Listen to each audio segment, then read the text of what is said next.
അതീവ സുരക്ഷാ ജയിലിൽ തടവുകാർ ജീവനക്കാരനെ ആക്രമിച്ചു. മാവോയിസ്റ്റ് കേസിലെ പ്രതി മനോജ്, കാപ്പ കേസ് പ്രതി അസറുദ്ദീൻ എന്നിവരാണ് ആക്രമിച്ചത്. സഹ തടവുകാരനെയും ആക്രമിച്ചു. പരിക്കേറ്റ ജീവനക്കാരൻ അഭിജിത്തിനും തടവുകാരൻ റിജിയെയും ആശുപത്രിയിൽ പ്രവേശിപ്പിച്ചിരിക്കുകയാണ്.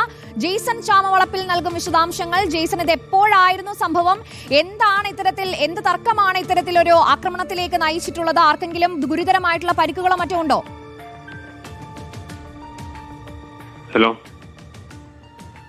ജെയ്സൺ, കേൾക്കാമോ?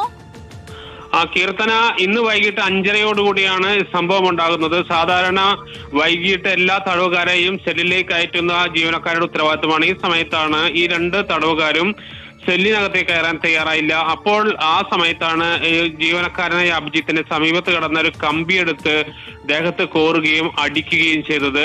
ഇത് കണ്ടുനിന്ന മറ്റൊരു തടവുകാരൻ ഇത് തടയാൻ ശ്രമിച്ചതാണ്. അപ്പോൾ മറ്റൊരു തടവുകാരനായ റിജോയെയും ആക്രമിച്ചു. ഇവർ രണ്ടുപേരെയും തൃശ്ശൂരിലെ മെഡിക്കൽ കോളേജ് ആശുപത്രിയിൽ പ്രവേശിപ്പിച്ചിട്ടുണ്ട്. അതീവ സുരക്ഷാ ജയിൽ എന്ന് പറയുന്നത് വലിയ കുറ്റകൃത്യങ്ങൾ ചെയ്യുന്നവരെ പ്രത്യേകം പാർപ്പിക്കുന്ന ഒരു സ്ഥലമാണ് തൃശ്ശൂർ വിയ്യൂരിലുള്ളത്.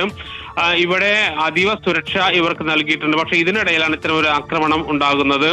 2 തടവുകാർ എന്ന് പറയുന്ന ഒരാൾ മാവോയിസ്റ്റ് കേസിൽ പ്രതി, മറ്റൊരാൾ കാപ്പ കേസ് ചുമത്തി വന്നിരിക്കുന്ന ആളുമാണ്. രണ്ടുപേരുടെയും കാര്യമായ പരിക്കുകൾ, ഗുരുതരമായ പരിക്കുകളില്ല ജീവനക്കാർക്ക്. പക്ഷേ അതീവ സുരക്ഷാ ജയിലിലുണ്ടായ ഈ അക്രമം അതീവ ഗൗരവത്തോടെയാണ് ജയിൽ വകുപ്പും എടുത്തിരിക്കുന്നത്.